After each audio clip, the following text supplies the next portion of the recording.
Okay, so this is the first step process, which is called the uppercut, which has got a cut inside the product.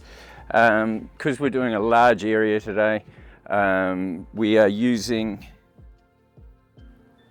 buff with a woolen pad on it. I'm going to use that for the cut today because it's going to get really into the gel coat. And as you can see, this boat is oxidized a little bit, not so much, but it is a bit chalky. So with the uppercut, I'm going to squeeze it on in sections. And then when I go to polish it, I'm just going to work it in. Otherwise, if you go on with your buff highly running, it's just going to flick it everywhere. So just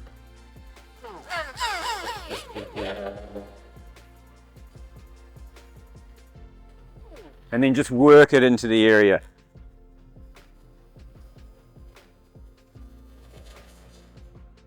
Don't have the buff up too loud. It will just dry the product and swirl the product, and then you have swirl marks all over it. And then just keep going until the product is pretty much gone off the surface. And once you've worked the uppercut product into the surface, just with a Salty Captain microfiber rag, just wipe off any excess that's already on the surface.